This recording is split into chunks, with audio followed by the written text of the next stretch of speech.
Hey, what's up everyone? It's Joe from Gadgetry Tech, and in today's video, I'm talking about the A-Spire from a company called AceZone. This is an esports focused headset. It's the least expensive one of their lineup, coming in at $360. This is not a cheap headset by any means. In fact, it's one of the most expensive ones I've covered on the channel, even though it's their least expensive model. They have the A-Rise, which is about $800, and then something called the A-Live, which is only sold to esports organizers. So the guys and folks behind this brand and this model come from audio engineering, they come from the esports scene, and they also come from the military communications and audio hardware. So there's some pretty clever people here, and there's some unique things that I'm going to talk about later in this review, in addition to covering all your normal stuff, of course, because I want to compare this to naturally other headsets in this price range. Now, this brand's actually been out for several years, and you may have already seen some of their products, whether you realize it or not, because they're used in PGL, ESL, EA, and Blast esports tournaments throughout the world. So you may have likely seen the A-Live or A-Rise models in the past, and then this being their less barrier of entry, I guess, model because of the reduced price range. They're still trying to bring you some of that stuff that you saw in esports, but make it in a more attainable price point. I'll get into the differences. I am going to be reviewing their more expensive A-Rise later, which is obviously a lot more money, but we'll talk about the differences there, and I'll have some basic comparisons to make in this video as well. Now, there's a lot to cover in terms of specs, how this performs, the mic, all that good stuff, but I do want to start with the case. This is included in the box, and it's kind of like a hard case, so it will protect the headset. This, again, is, playing into the fact that with esports, you're going to be traveling, so they're giving you a case to travel with. It's also, if you notice, a little bit more compact, which helps if you are traveling to take up less space in your bag. That's usually why I like to travel with IEMs with a mic, but this is kind of a unique headset in that it folds, which is really cool. So the little microphone here has a clip on the headband which slides up and down. So I'm going to press this in right here to lock it. Then I can basically, I'm going to do it this way, fold one ear cup up, and you can see already this is a much lower profile. So let's open up this case. Now they give you little nice directions to tell you what to do in case you forget the best way to fold it, but that paper is removable if you don't want to see it. And now my headset's tucked away. They also have this little Velcro strap in here. It kind of like clamps down to sandwich the cables, because included is a TRRS cable long enough to reach a controller comfortably, and then a much longer USB-C cable which charges this and provides the connection. This is not a wireless headset. Naturally, being esports focused, you pretty much don't see a lot of wireless headsets in that realm or arena, because that's a lot of stuff to compete with, and esports players and organizers don't want to deal with the issues that could come from that. So let's talk about some basic specs. Now, one of the advantages of the Aspire is the weight. This, according to them, weighs 270 grams. Now, I got a little bit more than that on my scale. I'm getting 284, but either way, under 300 grams is incredibly light. And surprisingly, the clamp force is light as well, so everything is somewhat light. I'll get into all the comfort stuff later, but this also has a 35-hour battery. Now, you might be wondering why I'm talking about a battery if I said that this is a wired headset. And that's because this has Bluetooth, and it also has digital signal processing, or DSP, built in to handle a lot of the other advanced stuff that makes this an esports headset. So while you're using this as a USB connection, which is what's recommended, that'll keep it fully charged, and then you'll use Bluetooth to have your phone control it. So I'm going to start with this. It's not designed to have simultaneous Bluetooth. The Bluetooth is used to make customized setting changes to the headset. However, it does support all of the big Bluetooth codecs if you were to use this as a Bluetooth headphone. Let's say you're on an airplane. It has aptX HD. It has AAC for Apple devices, the standard SBC codec, of course, and standard aptX. Hands-free profile for phone calls on the go, etc. So you can use this as a Bluetooth headset as well. Now for gaming, naturally they want you to use the USB-C cable. That's preferred, but you can also use the 3.5mm connection, and it doesn't really affect the sound quality at all because this is actively running regardless if you're using aux or USB. What that means is you don't need to buy some expensive or fancy amplifier or DAC. You're basically just feeding it audio with the analog connection, and then this is amplifying it from there. That's really important when you understand how this thing works later. Now, whether you use USB-C or aux, like I said, Bluetooth will not work simultaneously. However, you can customize the settings simultaneously while playing or gaming. So let's start with the first unique feature that makes it great for esports or competitive gaming, and that's the active noise cancellation, which normally I leave off. Most of my gaming headsets or audio products in general tend to suffer whenever you enable active noise cancellation. But with the Aspire, it is the best ANC I have ever heard on an audio product. From everything I've owned, this blocks out more background noise than any other device, period. That is absolutely ridiculous. Now, I didn't fully appreciate this before because I have a computer, I have a 4090 and a 13900K. That thing puts out some heat, and I hear the fans when I'm gaming. Usually your solution is to turn up the audio a little bit so you can kind of drown out your PC. Historically, you can use ANC like on other competing brands, but anytime you do that, it tends to muddy up the sound slightly. You lose a little bit of resolution and clarity. So me chasing the highest edge of performance I can get, I tend to leave ANC off. This completely got rid of all of that noise. I can't hear my air conditioning unit at all. And as a result, I don't have to turn it up as loud, and it still sounds the same. There is no clarity loss by enabling ANC. They have a pretty complex microphone system, both with multiple microphones on the boom arm and on the driver cups, and there's a microphone inside as well. Now, I can't remove this baffle. I would love to show you, but I have not figured out a way to safely pull the pad off yet. If I ever find a way, I'll put in comments. But they have this sealed because that's what is affecting your active noise cancellation performance. The bump in the middle for the ANC mic is fairly shallow. It's not like a couple other headsets where they protrude into your ear. So there's no comfort issues there. The ANC though, seriously, when you factor that in and being able to not play your music or games as loudly at night while not hearing all that other stuff is awesome. Now you can change the ANC modes. They give you two options for ANC strength. You can turn ANC off, or you can even go into transparency mode, which simulates kind of like having an open back headset or nothing at all, allowing you to hear all of your surroundings. The ANC is helpful for people like me at home when I don't want to hear all that stuff.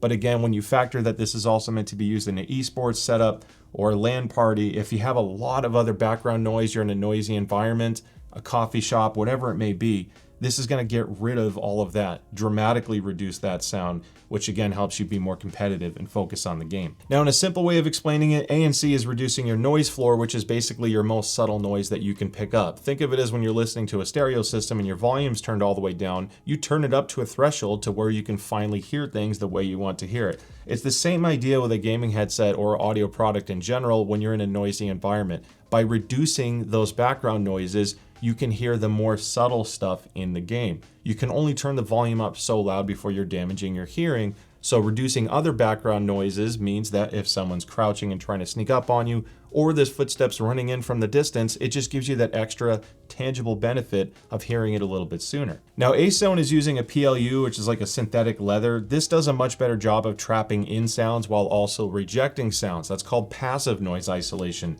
So even if you have ANC off, the headset is designed to basically reject or reduce some background noise just by a physical design. That's helpful because that helps the ANC perform better when you do use it.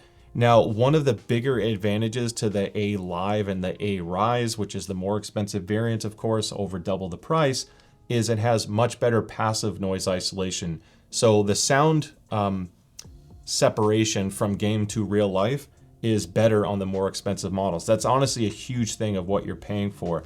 This is still great.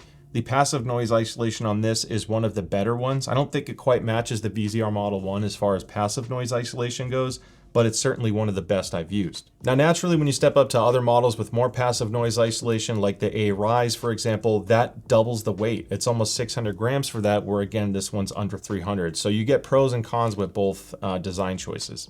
All right, now I'm talking on the AceZone A-Spire microphone, and I'm not doing any changes in post-production. I might normalize the audio. If I have to boost or reduce gain to better match my actual microphone, then I will put that annotation on the screen. So this is what the microphone sounds like. It's not the best mic I've ever heard, but the design of this mic is to provide clear voice communication for your friends, teammates, to hear you in game, even if the environment is noisy. So keep in mind, it's not designed to be the best sounding mic, but to give you the best possible comms and communication with background noise included. So I'm going to type on this keyboard right now, and you can hear the noise gate. While I'm talking, you're still hearing the background keys a little bit. So it doesn't get rid of everything. The more expensive models have a better noise reduction algorithm. So this is what it sounds like when I talk, but if I stop talking,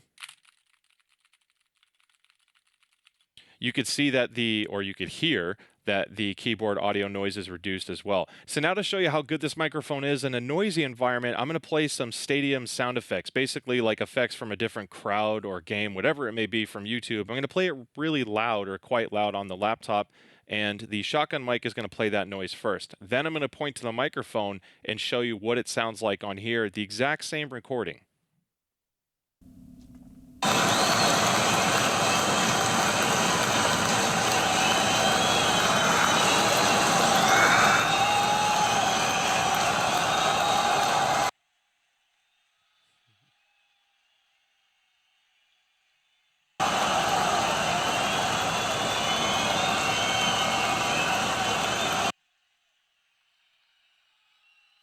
So that is what it sounds like. Now I'm talking with all that noise in the background. I'm not sure how much is really coming through right now. I know from prior tests that some will come in, but as soon as I stop talking, almost gone. So that's really important when you're trying to talk to your teammates during the game. I'm going to switch back to the shotgun mic now so you can hear the difference. I think that's pretty cool. So now I want to talk about build quality and design because there's a couple interesting things about this. Now, because this headset is so thin and light and bendy, it doesn't come across as high-end as some of my more expensive headsets do. When you compare this to something like the VZR Model 1, which feels like it's built like a tank, this feels a little bit cheaper, again, only because of perception. Now, it's built well. I've kind of torture tested this because I've actually had this for a couple months. I've even traveled with it. There is still metal on the headband, you know, so there's design choices there, again, to keep the weight down and make it portable, but it's about perception versus actual build quality in this case. I don't think it's built poorly. The other thing that's kind of weird is I love this microphone. As you heard, it works really well, and it is flip to mute, which is my favorite method of muting. However, the only gripe I have with this model is when you flip it up to mute, it doesn't mute here. It mutes all the way back, and there's no tactile feel, there's no click, and there's no audible tone in the headset. So you don't always know if you're fully muted. The only way to know is when you push it to feel that it's all the way back. Again, on esports, you're not going to be doing flip to mute too much. At home, maybe that's a different story, but again, having this upright all the way behind is the only way to mute it. Now, what's odd as a design choice is the clip that holds the microphone upright to the headband. So let's say you wanted to tuck it out of the way. This is not muted. I have to unclip and pull it back further. The other thing I was doing was I basically bent this kind of like an S just to kind of snake it in. And doing this keeps it muted. So it's just interesting that I had to do that. It's not perfect, but I wanted to point that out. Now, when you go in, it's a double fork yoke system. So it's not like a cheap single mounting point cause of failure type design. So it does still feel solid here. Now on the left-hand side, you have your power button. This is changing your ANC setting. In case you don't want to use the phone, you can just tap it and you will get a voice prompt inside, which you can also change and disable using the Bluetooth app. You have your status light here if you're connected with Bluetooth or not, USB-C for charging, and then you get your battery status. On the right-hand side, you have volume. Now, I'm kind of, I guess I flip back and forth on if I like this approach or not for volume adjustment, because honestly, this really comes down to preference. I like the knobs for speed. It's very easy to quickly touch and turn the volume up and down. Buttons are more precise. They're also more stable. So if you're in a setting where you don't want to accidentally change or reduce the volume, having a button tap system to select your volume and kind of lock in is fine. And then if you want to slowly increase or decrease, you can do that. Now, this is telling Windows to change the host volume, so you're effectively running at a fixed gain on the headset, and this is telling Windows to go up or down. That middle play pause button will answer phone calls and change, or I guess pause tracks, if you will, or fast forward a track if you're double tapping, if you're using this as a Bluetooth headset, but it doesn't do anything in Windows. The other thing I want to point out is this does work with PlayStation 5 using the USB cable, so you can use this as a USB headset. However, the volume didn't work. Now, I wasn't a huge fan of that because the peak volume isn't loud enough on PlayStation when you use USB. This could change with a future firmware update, but in my current review, it doesn't quite work the way I had hoped. I wish it could get a little bit louder. So the fallback is to just use the aux connection, which if you watch my PlayStation DAC review, can still sound great. Most people can't hear the difference with a PlayStation controller, and the latency is actually pretty low as well. So using aux means this also works on Xbox. And what's really cool is if you get the Turtle Beach Ear Hub or Ear Force audio hub, that gives you game to chat mix right on the controller. So you can use something like the Aspire from AceZone on Xbox, get esports level performance when it comes to noise reduction, and then still get game to chat mix and some volume controls there. It's a nifty little feature, so I like that this has 3.5 connection as a backup. Now, as far as pad dimensions go, they're not doing anything exotic. It's a pretty normal pad dimension. You have, let's see, just about 60 millimeters of height, and on the width, I'm getting just about 40, maybe let's say 38 millimeters of width. It's not that deep. It's actually deceiving because you kind of have a floating baffle cover over the ANC bump. But if you go in the corner, you're still getting about 18 millimeters of depth, of pad depth. Usually it's enough. Some people with larger ears, you are definitely going to feel it against the corner a little bit, but it's not ever going to protrude so much where you feel that bump in your ear. I never had an issue with that. Unlike something like the SteelSeries Nova Pro. Now, one final note on comfort, these pads are crazy soft. They are very supple, which is awesome if you wear glasses. I did confirm, I put on my larger thick frame glasses from Gunnar for blue light reduction, and I was still able to maintain a seal, which means my active noise cancellation still worked well. So if you are wearing glasses, you're concerned about comfort. One, they are very comfortable with glasses between the soft pad and the light clamp force, but you also still benefit from those esports features like the ANC stuff. So don't feel like you're getting, shortchanged if you're wearing a frame. Now, I also do pad compression tests with my reviews, and what was really cool about this one is it's one of the few that ever had like a suction when I pressed it. The seal is that good, and that's a huge reason why the ANC works so well. So I'm pressing in on this, and there's like resistance when I first pull the pad off. You can almost hear it. It kind of gets stuck to it. So that's kind of cool. So pad compression wise though, it's very symmetrical. You're not going to have any insane compression where it's shrinking in on your ear and causing discomfort. So I just want to point that out. Now, when it comes to sound quality, I want to talk about objective sound quality first. That's the measured side. That's the side that is outside of opinion, preference, my own personal taste, etc. It's how it measures on a rig. And I like this because it's a fair representation and comparison to any other product that's been measured properly in the past or future. So this will help give you a ballpark. Now, the Aspire has multiple EQ presets, and as of right now, you cannot customize or change your own. There are talks of adding their own EQ profiles, but right now you get 3 out of the box for gaming and 3 out of the box for music. With the gaming presets, the AZ gaming one was my favorite. It's versatile and works well for me in games like Call of Duty because of the bass profile of that game. Now, as you see, they also have Apex and CSGO presets as well, so definitely try using those if you plan on playing those games. The AZ Gaming EQ preset with ANC off technically favors the Call of Duty sound profile more, just when it comes to footsteps, because it's boosting that key 110, 120 hertz range.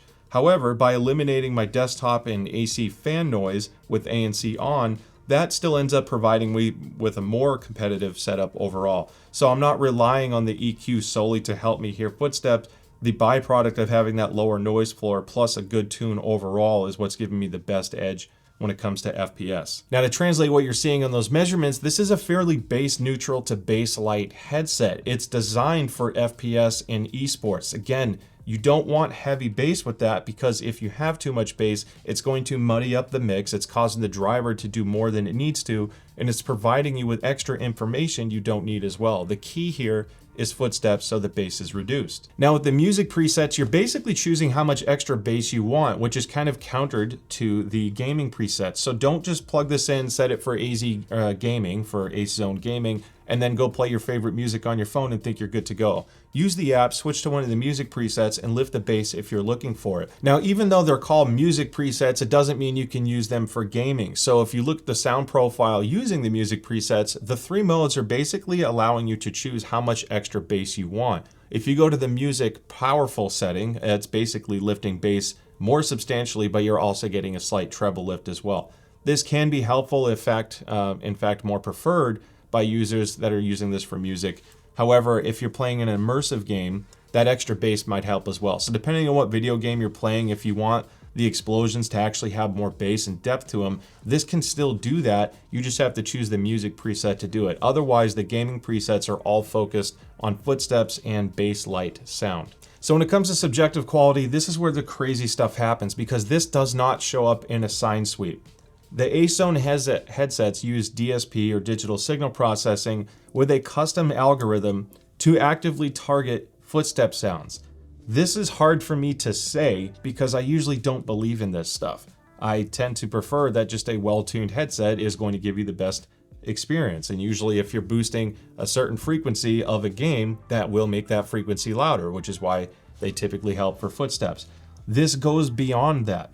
And what it's doing is it's actively suppressing, not fully, just slightly, noises that are not deemed as relevant or important as a footstep. That is ridiculous. And it does it in such a subtle way that I just thought that, well, maybe the game had an update and I'm just hearing footsteps much easier. So naturally I switched to a lot of other gaming headsets. I've reviewed a ton of headsets with a focus on FPS. And this every single time stood out as somehow hearing footsteps a little bit farther away, the more subtle stuff came through. And I asked them, I sent an email to say, hey, what's going on here? How is this possible? Can you share what it's doing to do this? And unfortunately, it's trade secret, which makes this whole thing even harder to explain or justify because I'm not the type of person that hypes or shills a product. I can tell you they do it in such a natural and subtle way that it doesn't seem like it's a special feature. It just seems like it's performing exceptionally well in FPS, if that makes sense. I hear everything with this. It is the best headset I have used in FPS games as a whole. I really like the VZR Model 1, which is a different approach. I'm going to get into the direct product comparisons shortly, but you cannot beat what a properly set up DSP can do. That's why the Odyssey Maxwell sounds so good from a tonality perspective for music, because they tuned that to sound amazing for music. So having a chip on board can do some miraculous things, and it's no different here. Now, even with the Call of Duty Warzone 2 audio, that engine is so hit and miss for me, but it's no secret that the footsteps are very hard to pinpoint in Call of Duty because they don't always come through, or it's so mixed with everything else that it's hard to make it stand out. And this really helped fix a lot of that issue. It's almost like that's how Call of Duty should have sounded. This isn't going to make sounds appear that weren't there, but honestly, for my audio portion, the imaging is excellent. The soundstage isn't as wide as an open back headphone or the VZR Model 1. It's an okay soundstage, a little bit more compressed, but where it really excels is the imaging as far as knowing exactly where things are coming from.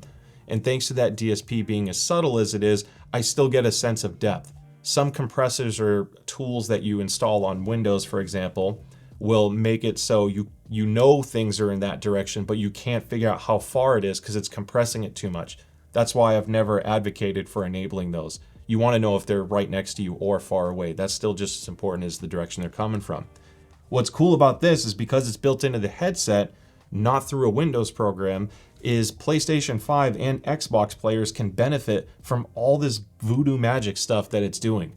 I never thought I'd be saying stuff like that on an audio review, but it really is special and I've never heard anything like it. It's not completely perfect for me from a sound profile perspective because I find that 8 kilohertz treble spike to be just a little bit forward for me, and I can't listen to these as loud as I can with something like the Maxwell or the Stealth Pro from Turtle Beach. So if I were to make my own EQ for this, or if you're using this on Windows, maybe just take 1 or 2 decibels off of the 8K region. And if you're focused on games like Call of Duty, just boost the 120 hertz region manually by 2 or 3 dB. Set your Q to 1.5 or 2, and you're good to go. They have presets for Apex Legends and CSGO, so if you're playing those games, just switch to that, and it's pretty much tuned for it right out of the box. So I want to do a quick comparison against 2 other headsets that are my preferred headsets for first-person shooter games in this price range. One is the VZR Model 1, which is no secret I've liked in the past. Totally different sound signature. Instead of bass light, this thing is very bass forward. It's very heavy and impactful in the bass, and the goal of this headset being completely analog, there's no special features or EQ presets or anything like that. You have to do all that yourself if you're looking to customize the sound, but they have a lot of physical special features, this acoustic lens to help improve spatial audio awareness. This is part of why the Model 1 has such an incredible soundstage. It's $350, so they're in a similar price range and they're both great for FPS, but they go about it in a most dramatically different way. So it's just a matter of what you prefer. I really can't pick a favorite here, to be honest, because I like what the Model 1 does in certain areas, and I like what this does more. I don't think anyone's going to own one of these for an FPS game and feel like they made a mistake. I think the biggest advantage for the Aspire is on the microphone side for noise rejection, and the Model 1's advantage I think really comes down more to the tank-like build quality. It's much bigger and harder to travel with, but I feel like you can survive a nuclear apocalypse, if you will, with that thing.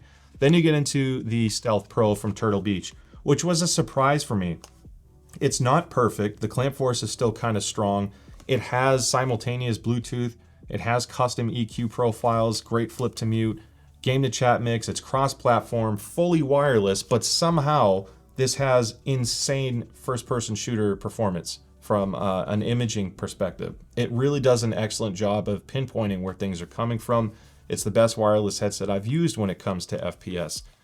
It doesn't have the noise rejection of this. It doesn't have the build quality or sound isolation of either of these as well, but it's not bad. This is a more feature-rich headset, but it doesn't quite match these two purely from the most competitive edge you can possibly get. So now we're getting to the end here, and this is an interesting headset to think about because this is a hyper-focused, function-specific headset for FPS and esports.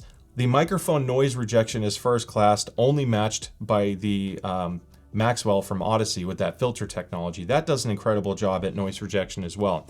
But this has ANC and the best imaging performance I've heard on a digital headset like this. It's seriously ridiculous. So it lacks a lot of features that other headsets have in this price range. I don't think it looks or feels as robust as the others, but I don't find any weak points either. It's all designed with an intent of being portable, lightweight, travel friendly.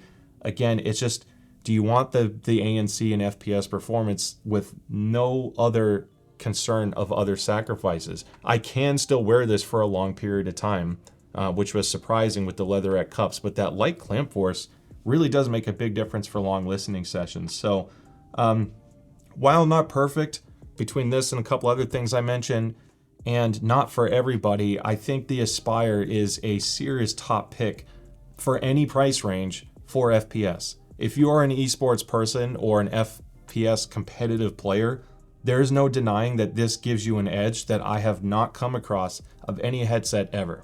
That's a big thing to say. It's something I don't say lightly, but it really surprised me. And I can't even imagine what the A-Live and A-Rise headsets do at their price ranges. So more to come on that. I hope you found this review helpful. If you have any questions, shoot me a comment below. Don't forget to like and subscribe because I'd love to see it in the future video. I got some big surprises coming soon, and I'll see you next time. Bye.